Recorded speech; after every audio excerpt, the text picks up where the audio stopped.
Welcome, everyone. Thank you for joining us for today's webinar. My name is April Steffen, and I am the Marketing Director at Appario. I'll be your host for our first Prop Talk webinar covering Stratus Insight.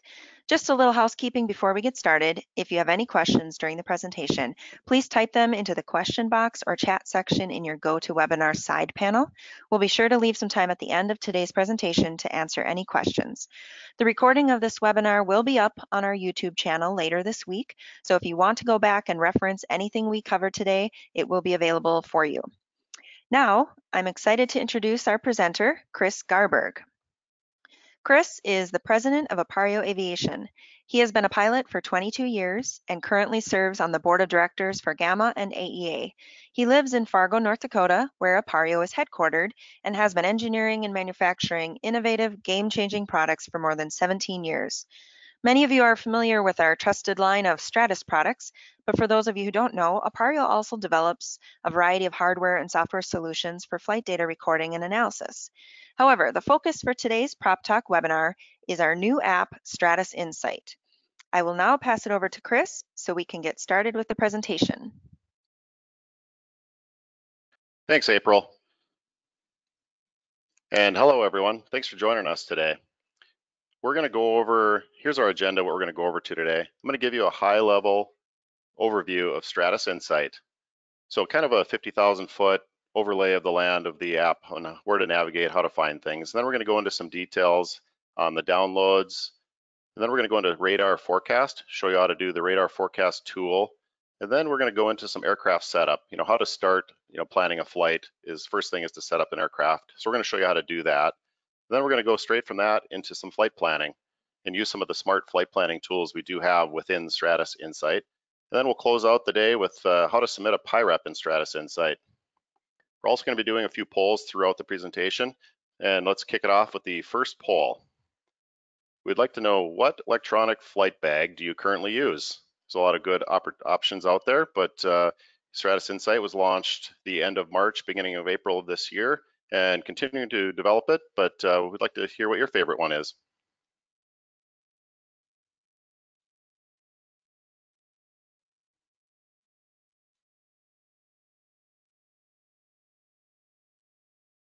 We'll just give a minute here, a few seconds, more seconds to everyone submit their answers.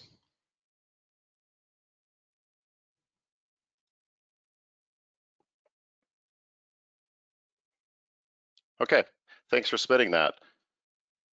Now we're going to talk about an overview of Stratus Insight and what you have in front of you. So this is I call this kind of a home screen. This is your base area. This shows, as you can see on the bottom where it says map, this is our map screen. If you go to the top left where my arrow's pointing, you're going to see the base map section. So I push on that, you're going to be able to select what base map you are displaying, whether it's a VFR chart, an IFR chart, vector database or vector-based maps, terrain database, street, satellite. That's where you would enter those.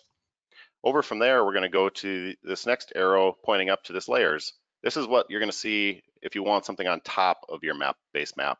So if you want to be able to see, radar, if you want to see some satellite imagery, what METARs are at airports, some AirMet, SIGMETs, any warnings, winds aloft, things like that. You can also add these to a favorite. If you have a handful of favorites you like to use very often, just tap the heart icon on the top or the right of the overlay, and it'll save on your left, and you can adjust those up and down however order you would like. Moving over from there is the FPL button up on top. So if I tap flight plan, it's going to open up this flight planning box. Here you can see what aircraft I've already got entered in on the left-hand side with all my information. And then you would start typing in your route. This is one of the areas we're going to dive into a little deeper here in the next few minutes. Then over from there is the synthetic vision button. So I'm going to tap that, and this shows where we can have two views of this. One is split screen, so we have a map on the left, and then your synthetic vision AHRS on the right. You can also tap this button right here, and this will go full screen. Now keep in mind, we do not have any GPS or AHRS data right now, and we're also on the ground in Fargo, so it doesn't look like there's much out there. But once you were flying in flight and had a Stratus, you're going to see a lot more obstacles and terrain. And then, of course, all of your flight instruments are displayed as well. And then you can tap the X down here, and this will just get you out of that and get you back to this screen. All right, our next stop over is the vertical weather profile tool. Now, a few of these features that I'll show you up here do require you to have a flight plan entered in, or at least a route, an origin and a destination at least, to be able to give you that picture of the weather along a route. So if I have to have a flight plan put in, but if I tap this, you'll see here, our origin is Fargo on the bottom left, and then we're going to Minneapolis. This is another product here that we will go into a little more deeper, but I want to just give you a little overview of this before we start. Going into the next one is the record. Looks like a little camera. It's recording.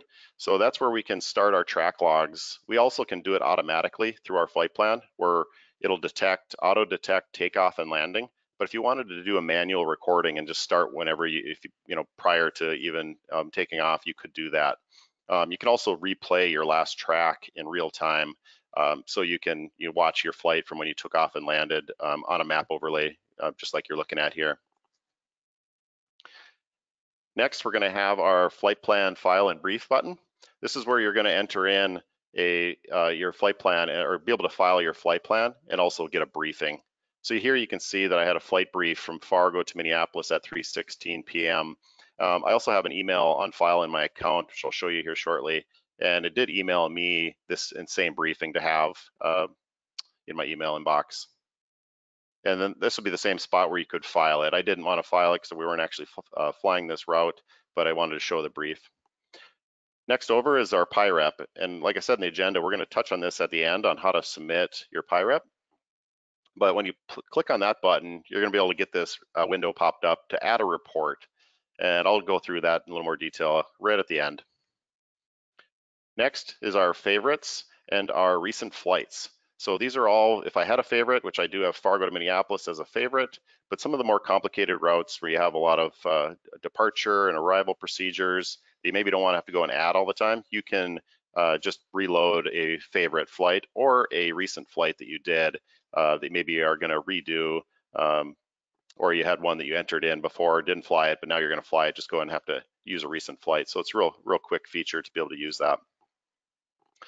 All right, and then the next, working on our way over, is the settings. This is where you're going to be able to manage your subscription. You can see we have a support email if you need any support questions. We have some documentation of a pilot's guide. I can change my password. One thing to note on the map screen is we have this instrument bar on the bottom. I can turn that off. I can also turn it off by pushing this arrow down and removing it just temporarily, or I can just permanently not have that on there. And you can customize it through here as well. And then there's a bunch of other map settings for range rings, extended center lines, etc. On this settings page.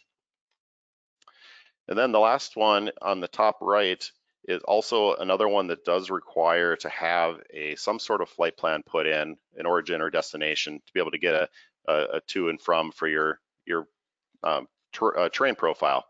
So as you can see, Fargo, not real exciting here from Fargo to Minneapolis for altitude, but in terrain. But right now, it already put in that I was at 9,500 feet for my plan, and you can see the terrain. Clearly, I'm well clear of any terrain, but it'll give you a clearance in feet, distance to the strike. So if you were going to have, if Minneapolis had a mountain right in front of it, it would tell us how far we were from that, and then our highest elevation of this terrain on this flight.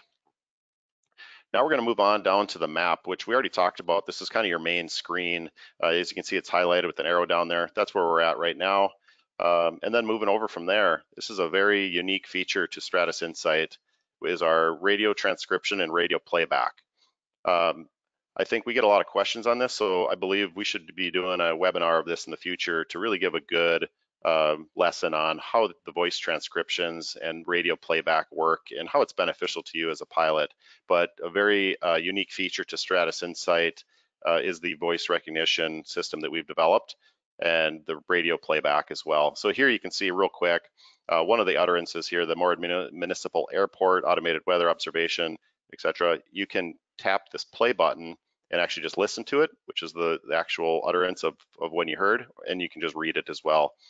This is saved for just about as much memory you have on your device. So you can scroll down just like a text message type and and be able to look at past utterances. You can also save them if you want to save unique ones for later. Now we're going to move over to the airports. So I tap on airports, and here we've got Fargo updated, or up on the screen, and up in this top right bar is where you would type in an airport. You could also get nearest airports to you. You get favorite airports up here.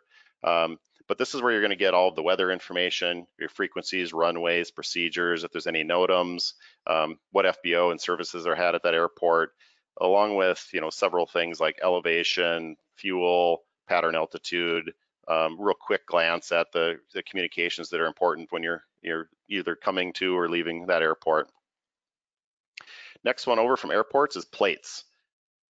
This is where you can save a lot of plates per a trip, or you can have a folder for recent ones. But these are going to be your taxi diagrams, approach plates, minimums, procedures.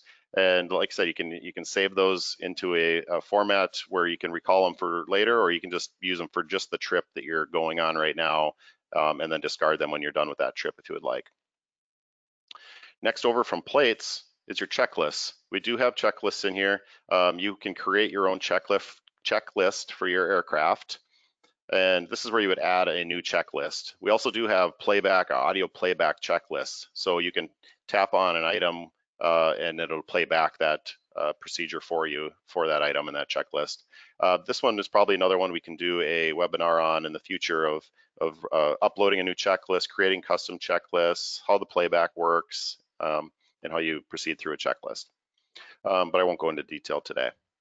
Next one is logbook. So we do have a full featured logbook. So I'm going to tap on the logbook spot on the bottom, and you can see I have some recent flights on the top left. Those were auto tracked because they're in green right now. So those were recorded automatically from takeoff to landing. And if I wanted to add that to my logbook, I would just tap on that flight, and then it would pull up that flight for me, and I can add, if it was an instrument flight, if I was doing flight training, if it was night or day, and then just add that to my logbook. Maybe adjust the time if I needed to. You can see your total flight hours over time, and you can drag then and change that by the dates if you wanted to have, just see what your flights for this year.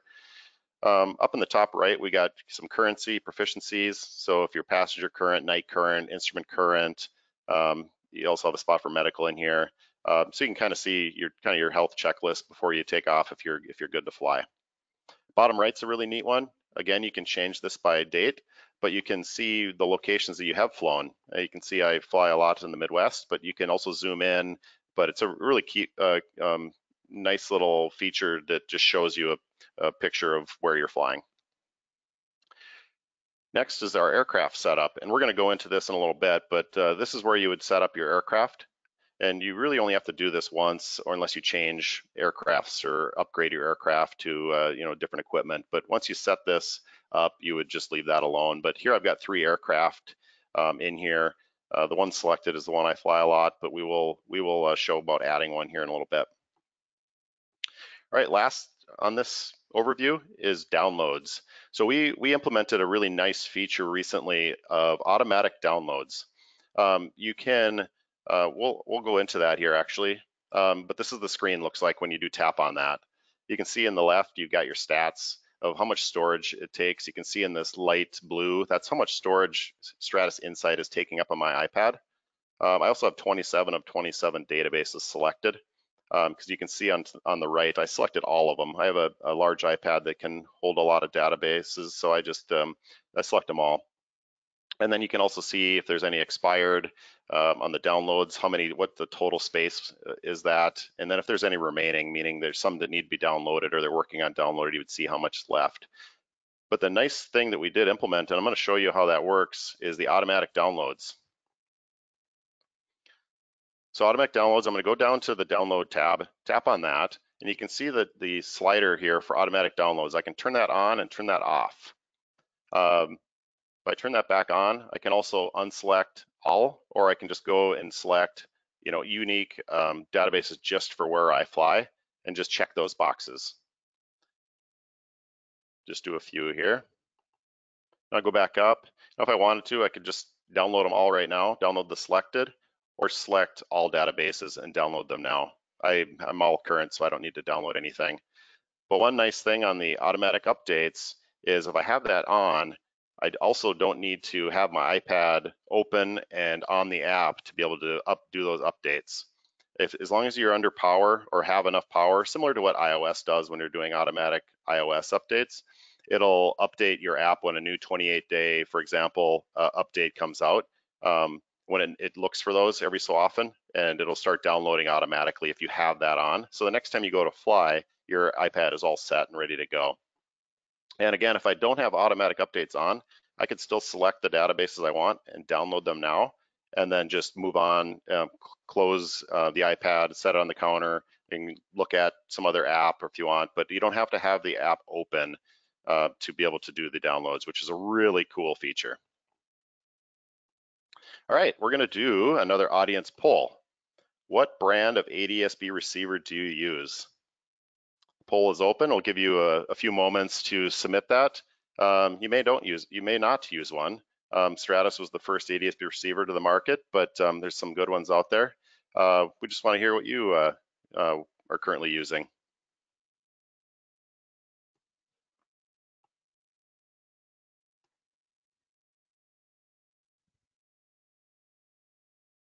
Couple more seconds.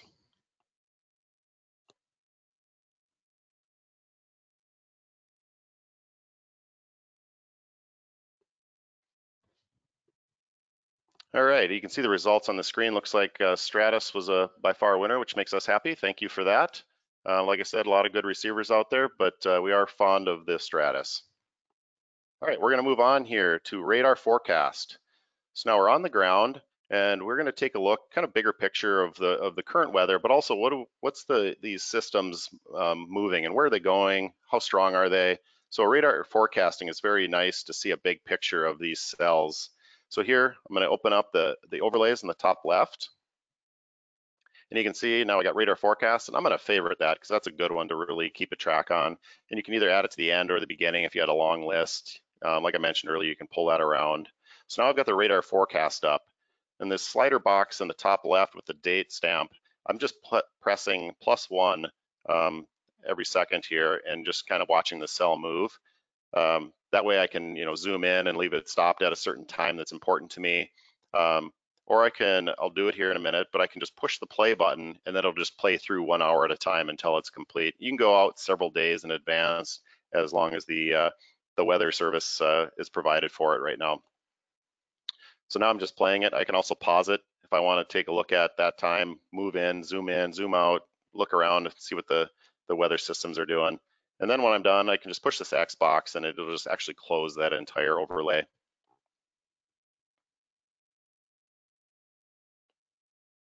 So that is radar forecast. Now let's get into setting up your aircraft. One of the first important steps to do when you start launching into Stratus Insight is let's get an aircraft set up. So I've got a few aircraft set up like you've seen in here before, but I'm going to go to the aircraft tab on the bottom toolbar, and you can see the 3 aircraft I've got, but there's an aircraft with a plus sign. We just tap that, and I'm going to add in a new aircraft. So we're just going to make one up here. We've got November 701 Alpha Papa, and we're going to do a Cessna 182 here. So we got a true airspeed roughly of 135. And then you can see we have a lookup aircraft type that brings you to an ICAO website, but I'm looking at a 182 here, which does have the light wake turbulence, but I'm going to do a 182Q. And yes, I want to use the performance profile. We could create a custom one, but I'm going to use the standard performance profile for 182Q. All right, next thing I'm going to do is I'm going to check what equipment I have on board. This is very important for when you're filing a flight plan, the identifiers to tell air traffic control what you have in your aircraft. Are you able to do an ILS, an RNAV approach? Can you file direct for GPS? This airplane, I'm going to say I've got a VOR, I can shoot an ILS. The next thing I'm going to do is the surveillance equipment. This is your transponder. Do you have a mode C? Do you have a mode S? Do you have an ADS-B UAT? Or a ADS-B 1090. We're going to select B2 because we have an ADS-B 1090 in and out in the aircraft.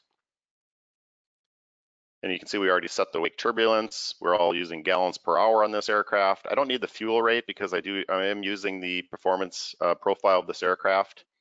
And now you can see that it's saved into my, the rest of my aircraft. Here I'm just starting to get into some of the flight planning tools, which we're gonna start getting into next. So let's go right into the flight plan tool, and it's a smart flight plan tool because we do have a lot of smart features inside of flight planning. We're going to talk about a few of them here.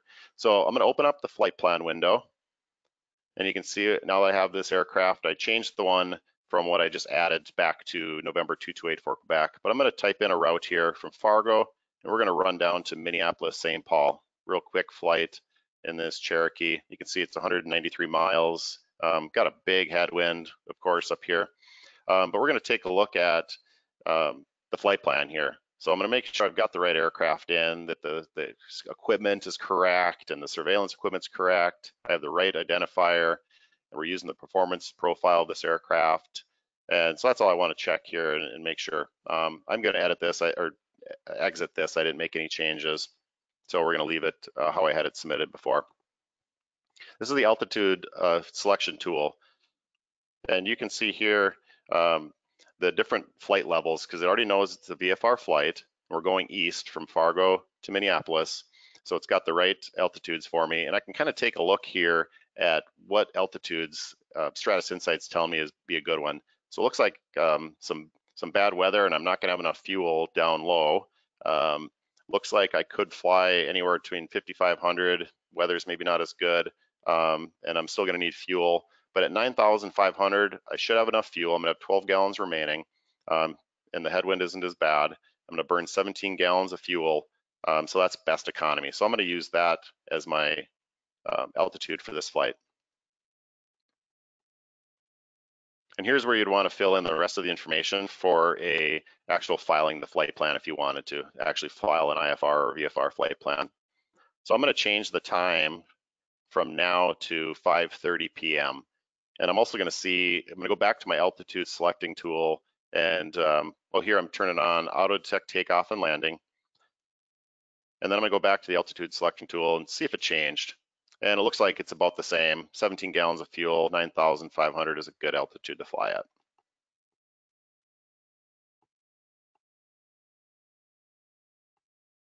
Okay, so now you can see the overview of my flight, and there's a caution in the box that says TS. So I'm going to tap on that, and it tells me the CAPE is to be 2580. The higher the CAPE, the more unstable the atmosphere. So we're going to want to check the weather again. Here it asked me if I wanted to open up the vertical weather profile tool, and I said sure.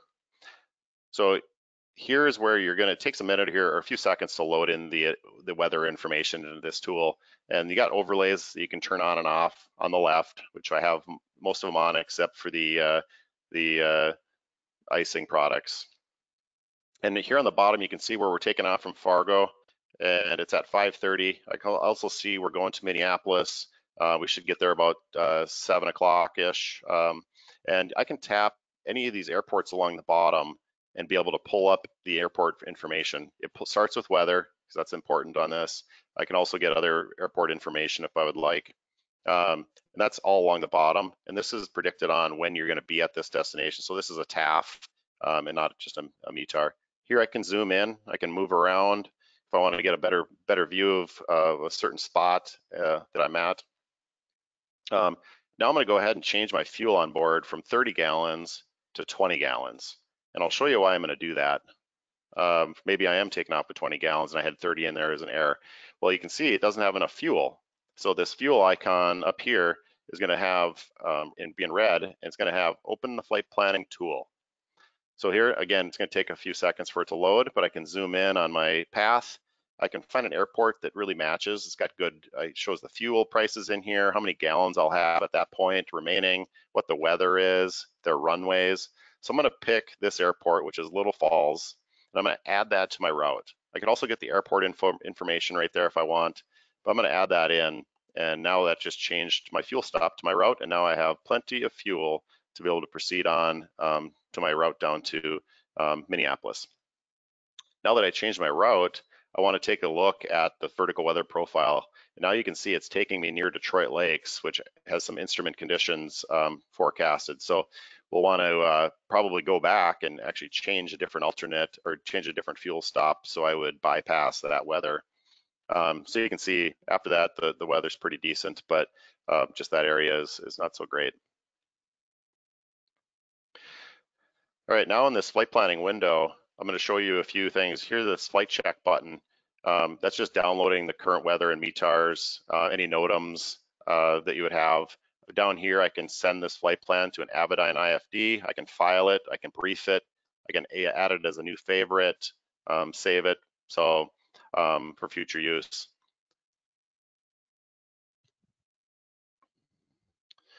Okay, over here, this is a reverse flight button. So I can just tap this as I just did. I went now from Minneapolis to Fargo, and now I'm going back from Fargo to Minneapolis. The next one above that is recently cleared flights. So you can see that this Bainey 3 arrival was a recently filed flight plan. And so I just added that because I'm thinking that's probably the route they're going to give me. I can also add procedures here. So I can add a procedure for a GPS approach or a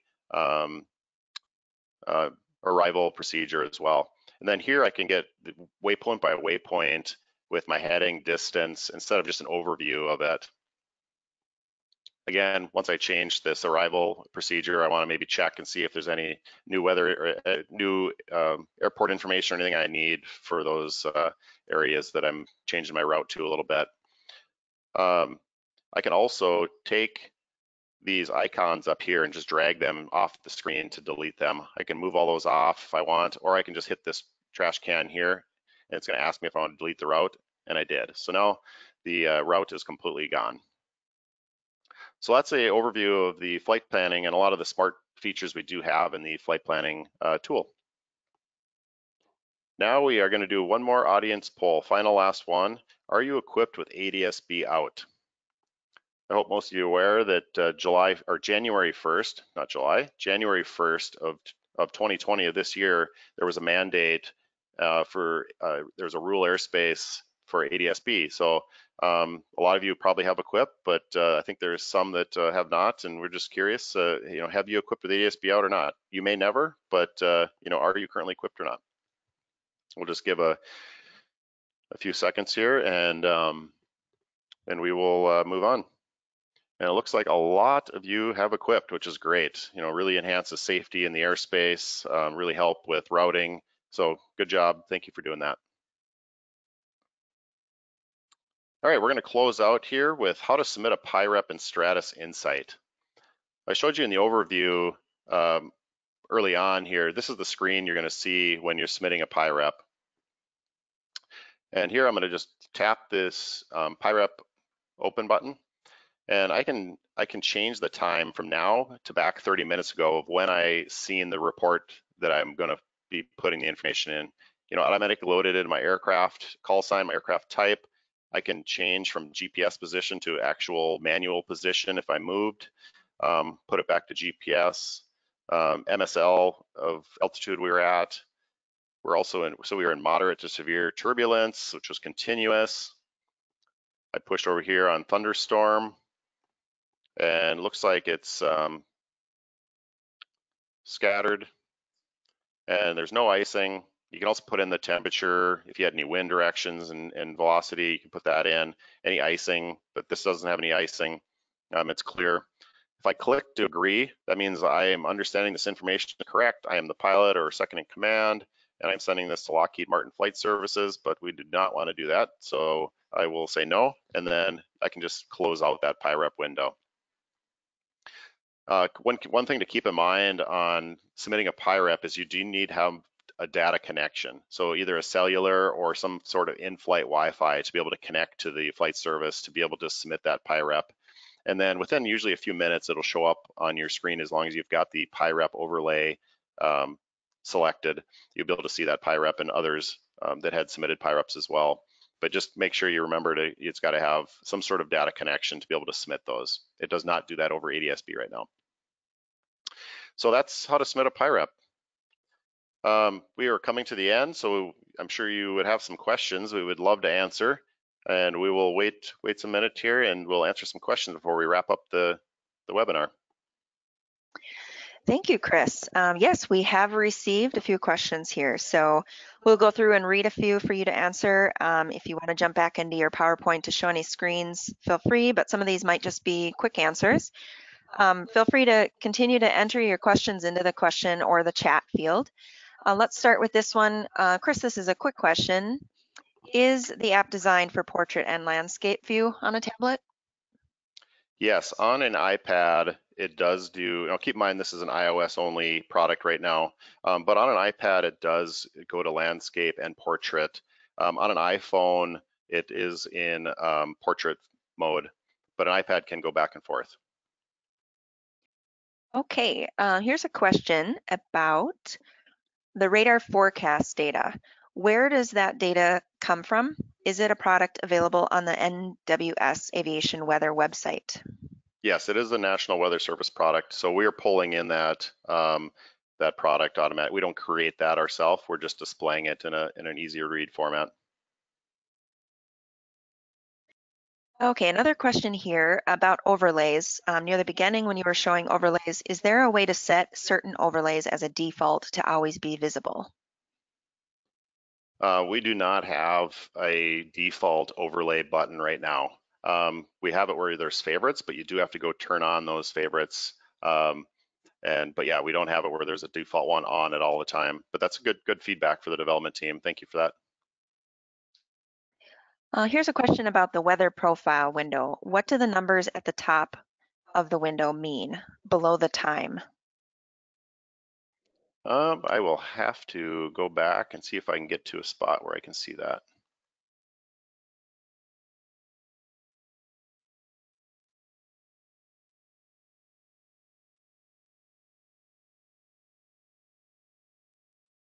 Bear with me a minute.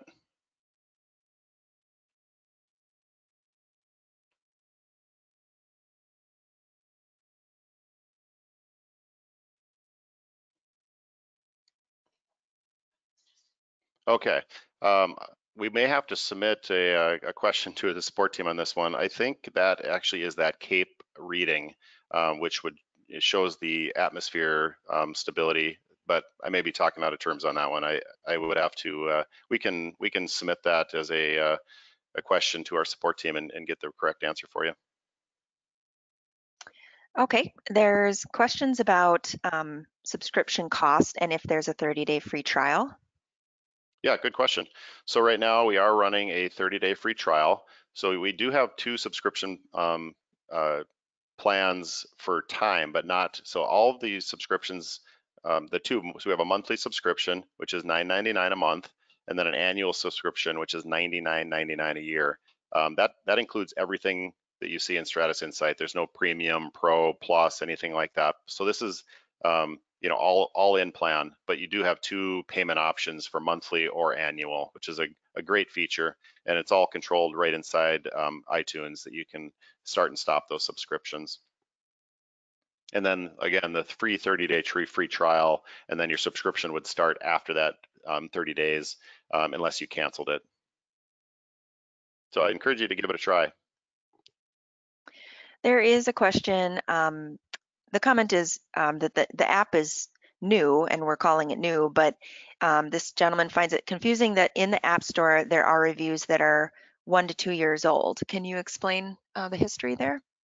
Yeah, so we actually purchased a company called AeroV, and so we bought the code of AeroV and then worked to transition it to our own product, which is a Stratus product with Stratus Insight, and changed the name and a couple of the features in it, and improved some of the UI of it. But we're going to continue to improve on that. So that's why there is reviews out there of previous app, and it was called AeroV, but we didn't instead of removing that app from the store and making all the current subscribers of that basically not have an app until they went and re-downloaded and bought Stratus Insight. It was an easier migration, seamless migration into Stratus Insight. Another question here, where do we go to get nav data updates? It would be in the download section. So for navigation updates, like I said, you could have automatic downloads on, so it'll automatically do that for you for the databases you selected. But if you go to the download spot on the app, and then you can see the current date that they're available and when they expire, and then you can download each one for where you're going to fly. You also, if you were not having any databases downloaded but had a trip planned and then you packed for that trip, it'll automatically download everything you needed for that trip, for the maps that are needed. Okay, combining a couple questions here. Some people are asking, for what features do you need a Stratus receiver, and will the app work with other ADS-B receivers? Yeah, good question. Like I mentioned, all Stratus receivers do work with Stratus Insight back to the prior original, up to our current Stratus 3. We also take in GPS and AHRS and traffic and weather from other products. Like I said, all of them except the Garmin GDL product line and ForeFlight, Sentry, and Scout products. But like the Flightbox and the Duals and any other products, even the Stratux that run GDL 90, we do allow that to work inside of the app. Now the question on what does that, you don't need to have an ADS-B receiver for this to operate. Now you wouldn't get weather, ADS-B weather, you wouldn't get ADS-B traffic, which is called TIS-B. You wouldn't have a GPS location from that device, but you could have, if you had an iPad or a phone with GPS in it, you could use that. Typically, the GPS in these receivers are a lot more accurate than a phone or an iPad, a GPS receiver. And then, for the Attitude and heading and reference system, the backup AHRS, you wouldn't have any yaw, pitch, and roll from a receiver like a Stratus if you did not have an ADS-B receiver like that connected. Otherwise, you can use the app, completely without an ADS-B receiver if you wanted to. It really enhances the synthetic vision, and then the GPS track, and then of course allowing the TIS-B and the FIS-B information into the app. So along those lines, it would be good to mention, what is the Stratus audio cable required for? Good question. Yeah, and we'll if we do another webinar on the voice transcription radio playback, this will be a good one to touch on. But a good question. The Stratus audio cable would enable you to be able to record and play back audio from your iPad into your headset. How that works is that we do sell a Stratus audio cable that connects into your headset jack, and then your headset connects to that. And then it is a cable that runs into your phone or iPad that does record the audio. And then of course our system in the app transcribes that so you can view it. And then when you play it back, it does play back through the Stratus audio cable. You could also use a Bluetooth device if you wanted to play that back through your headset. Also helps enable, if you don't have a Bluetooth headset or a Bluetooth audio panel, if you have the Stratus audio cable, you can get the enunciations through the Stratus audio cable from like an iPad if you've got like a traffic alert or an obstacle alert, but you've never had a Bluetooth headset or audio panel, you had the Stratus audio cable that actually give those back through your headset, which is a really nice feature besides the radio transcription and radio playback tool. Okay, so that answers one question, if the app has audio alerts. Another question, so you were talking about ADS-B, if you have an ADS-B receiver. This question is asking, does the app show ADS-B equipped planes? And if so, is the view small, or can you zoom in to easily view? Yeah, I wish I had a live demonstration of that, but yeah, you can. It does show ADS-B traffic, and that's direct traffic, air to air, or from a ground station if you had reception from a ground station, or repeated off of another aircraft. So you will see all ADS-B traffic, and then some if you're under coverage of ADS-B tower and radar where you're replaying other traffic. You can zoom in and see the location of that aircraft. You can tap on that aircraft icon and it'll give you more information of how far they are from you, what orientation they are from you, how high they are above the ground, or means MSL, plus also how high or low they are above or below you. Sometimes you can see the tail number, what they're equipped with, 978 or 1090. So good information on that. And then of course we give you the oral alerts. If you're getting too close to that aircraft, it'll tell you, caution and should probably change routes. Okay, can you sync your flight plan to a Garmin product? We do not. And that wouldn't be a limitation on our end, but right now, Garmin will not allow us to send flight plan data into a Garmin Navigator or even a portable.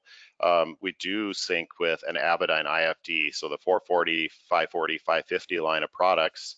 You can push and pull flight plans from your Avidyne, which is similar to the flight stream on a Garmin and Garmin Pilot and ForeFlight, but ours currently only works with Avidyne. Okay.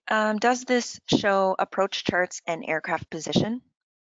It does. So these do have georeferenced approach plates, and you could add that procedure to your flight plan, or just even pull up the plate, and it would georeference your aircraft on that approach plate, and it would be overlaid on the map. There are a couple of questions about compatibility. As you mentioned, Chris, this is iOS only for now. Are there any plans to offer an Android version in the future? Yeah, we like to hear your feedback, and if there's enough numbers to be able to do it, that's a great thing to do.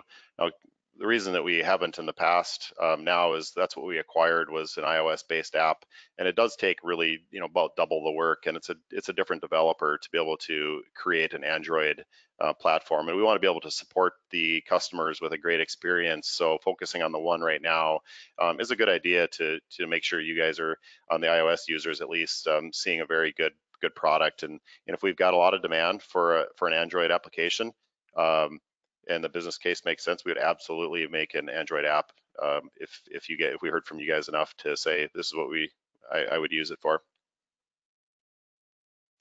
Okay. Is the flight plan issued as ICAO? Correct. Yes, it is an ICAO flight plan. Okay. A few more questions about compatibility with other ADS-B receivers. Chris, you already did discuss that. Let's see, some comments on the monthly plan. As you noted, we have monthly subscription or annual subscription. So somebody is excited to hear that. Yeah, it's nice to be able to, you don't have to go and spend $200-300 and lock yourself into a year and not sure even if you had a 30-day trial or something, you may, want to really get to use it more. So we like to have in the flexibility of a monthly plan. It's slightly more money if you looked at it on an annual basis, but it gives you the ability to, even if you were going to not fly for 3 months, you could stop your subscription and then turn it back on again 3 months later. So that's a really flexible product that we like to have, and it'll really help you guys save money on all your flying tools. Here's a timely question, actually. Somebody's asking if we're going to add a scratch pad feature in an upcoming release, and then also how often are the releases with bug fixes or new features planned? Well, that's a good question. I guess you're going to hear it for the first time here. We do have a release next week that has scratch pad in it, and I've been flying with the version of it with it in, and it is a great feature. So we've got a couple unique things that we're putting in scratch pad that look forward to showing you next week. So look forward to that release. And then bug fixes, we are going to get on a good cadence of a monthly bug fixes. Unless there's a real important one that we, kind of had a gotcha in on a latest release, we will push an update sooner.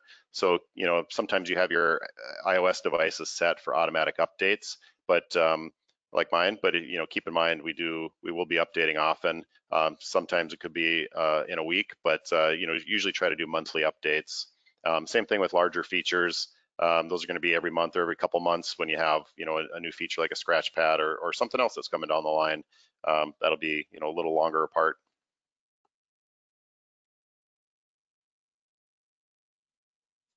Well, there are a few more questions rolling in. Somebody asked about our other apps, Stratus Horizon Pro. Can you talk about the differences between the apps, and also is Stratus Horizon Pro free? Good question. Yeah, we do have an app called Stratus Horizon Pro. We built that years ago, but then now have approved on it. So we have a few settings in there. One is so it's a free app to download. With the free app, you get AHRS, so backup AHRS. You can update your Stratus. With the Stratus audio cable, you can also get the radio recording and radio playback. It won't have transcription. So we do have a subscription plan, which is $49.99 a year, and you can get the transcription unlock. Otherwise, you can update your Stratus portables through that. We have a HUD mode, which is a really neat one. And so you have backup AHRS and then radio playback, and then with the subscription upgrade, it's an in-app purchase, then you would unlock transcriptions. So it's a very popular app. It's also, you'd be able to use multitasking or split screen. So if you use another app for your EFB, not Stratus Insight, but you do want to have the radio playback and radio transcription, you can split screen that or overlay it and with multitasking on top of another app, which is a pretty cool feature for Stratus Horizon Pro. Another thing to keep in mind with Stratus Insight is we did build it with multitasking and split screen. So you can, as long as a companion app works with that, you can split screen Stratus Insight as well as Stratus Horizon Pro side by side and run two of them at the same time. Okay, well, we are nearing the end here, and there are still some questions rolling in. As Chris mentioned, we are planning topics for future webinars, and it's very, we really appreciate hearing from you, what you want to learn more about. There are a couple questions of people interested to learn more about our transcription technology, as well as the vertical weather profile. So perhaps we could do some deeper dives on those in the future. But we will be sending out a survey after this, and we definitely welcome your feedback and would like to hear from you for what types of topics you would like us to cover in future webinars. Chris, I guess as we're wrapping up, is there anything else that you wanted to cover? No, I think that's it. Thank you for joining us today. This was our very first webinar, so I appreciate the time that you spent with us today. Hope you all are getting some flight time in and staying safe in the times we're in right now. So appreciate it again and look forward to expanding on the app ourselves here and wanting to see you guys enjoy flying with it and hearing from you. Thank you. Great. Well, thank you, everyone. We appreciate you being here. As I mentioned, there will be a survey after this webinar. Please take a few minutes to fill that out and give us your feedback. And as a reminder, the recording of this webinar will be on our YouTube channel. So if you want to go back and reference anything we covered today, it will be available for you there. Thanks again for joining us today, and we will see you next time.